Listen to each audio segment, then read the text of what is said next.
আমি অনুরোধ করি আগামী রবিবার বেলা 11টায় আপনারা যারা সাজিদ আব্দুল্লাহর হত্যাকাণ্ডের বিচার প্রত্যাশী সকলেই প্রশাসন ভবনের সামনে আসুন। এই বিচার নিশ্চিতে সবাই সোচ্চার হন।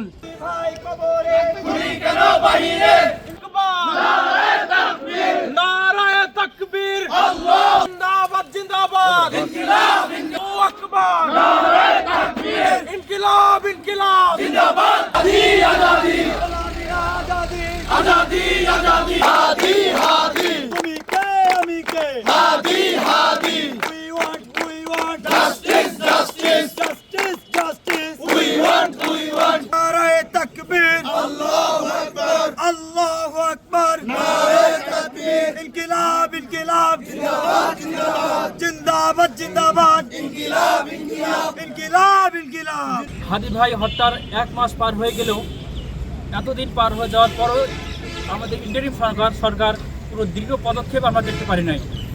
তো এতদিন যাওয়ার পরও যদি ইন্টারিম সরকার কিছু করতে না পারে তাহলে ইন্টারিম সরকার দিয়ে আমরা কী করবো? আয়োজকদের ডাকে শহীদ শরীফ ওসমান হাদির হত্যার বিচারের দাবিতে জুমা পরবর্তী সময়ে আপনারা এখানে উপস্থিত হয়ে দীর্ঘ হেঁটে ঘাম জড়িয়ে মিছিল পরবর্তী আজকে সমাবেশে আপনারা উপস্থিত হয়েছেন। এজন্য আপনাদেরকে আন্তরিক ধন্যবাদ এবং শুভেচ্ছা জানাচ্ছি। আমরা বলে দিতে চাই, আমরা অনেক বেশি ঘাম ঝরাবো, আমরা ক্লান্ত হব না, আমরা অনেক বেশি রক্ত ঝরাবো, আমরা হতাশা হব না। তবে আমরা স্পষ্ট করে বলে দিতে চাই, আমরা শহীদ শরীফ ওসমান হাদিকে আমাদের স্মৃতিপট থেকে, আমাদের মানসপট থেকে আমরা ভুলে যেতে দেব না। বিপ্লবী শহীদ শরীফ ওসমান হাদি ভাইয়ের হত্যার 1 মাস পেরিয়ে গেছে। অতি দুঃখের সঙ্গে বলতে হয় যে বিপ্লবী আমাদের দেশের সার্বভৌম রক্ষার জন্য জীবন দিল, যাকে প্রকাশ্যে গুলি করে হত্যা করা হলো, তার হত্যার বিচারের জন্য আজকে 1 মাস পরেও আমাদের বিচারের দাবিতে রাস্তায় নামতে হচ্ছে। আমি ইন্টারিম সরকারকে জানাতে চাই যে ঠিক কোন জুজুর ভয়ে প্রকাশ্যে খুনি চিহ্নিত হওয়া সত্ত্বেও তারা গ্রেপ্তার করতে পারছে না। যেখানে প্রতি বছর বাজেট আমাদেরকে দেওয়া হয়, সেই বাজেট থেকে লাখ লাখ টাকা বিভিন্ন বাহিনী, ডিজিএফআই, র্যাব, 3 বাহিনী রয়েছে, পুলিশ প্রশাসনকে রয়েছে, তাদেরকে আরও স্ট্রংভাবে গড়ে তোলার জন্য টাকা ব্যয় করা হয়, কিন্তু তারা ঠিক কোন কাজে লাগছে আমি জানি না। আপনারা অবগত আছেন, আধিপত্যবাদ বিরোধী আন্দোলনের অন্যতম পথিকৃৎ বাংলাদেশের তরুণদের অগ্রনায়ক শহীদ ওসমান বিন হাদি ভাই শাহাদাতের বেশ অনেক দিন অতিক্রান্ত হয়েছে। আমি ব্যক্তিগতভাবে যেটা মনে করি, শহীদ ওসমান বিন হাদি ভাই কোনো একক দলের মতের মানুষ ছিলেন না।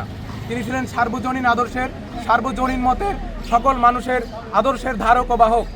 আমরা স্পষ্টভাবে বলতে চাই, অন্তর্বর্তীকালীন সরকারকে যে আশা এবং প্রত্যাশা নিয়ে আমরা এই বিপ্লব পরবর্তী বাংলাদেশের দায়িত্ব অর্পণ করেছিলাম, সেই আশা প্রত্যাশা পূরণে তারা ব্যর্থ হয়েছে।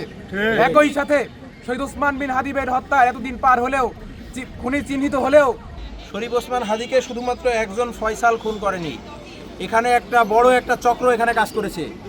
আমরা বারবার করে বলছি, শরীফ ওসমান হাদির খুনের আদেশদাতা, নির্দেশদাতা, খুনের পরিকল্পনাকারী, এর পেছনে যারা ব্যাকআপ দিয়েছে সকলকে সামনে নিয়ে আসতে হবে।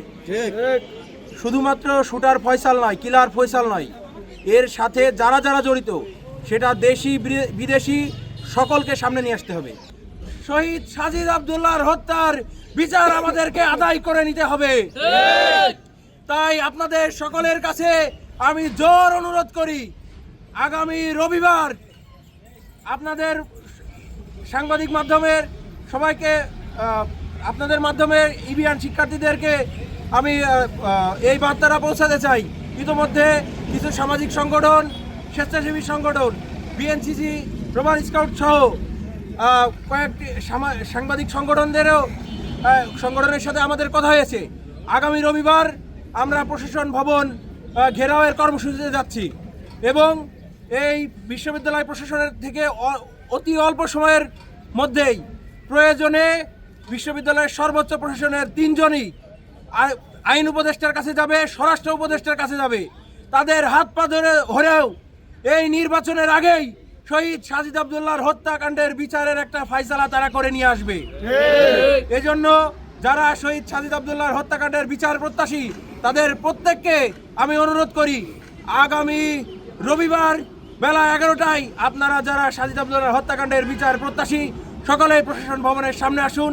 এই বিচার নিশ্চিতে সবাই সোচ্চার হন, আওয়াজ উঠান। ইনকিলাব জিন্দাবাদ। আপনাদের সকলে যারা এই প্রোগ্রামে উপস্থিত হয়েছেন সকলকে ধন্যবাদ।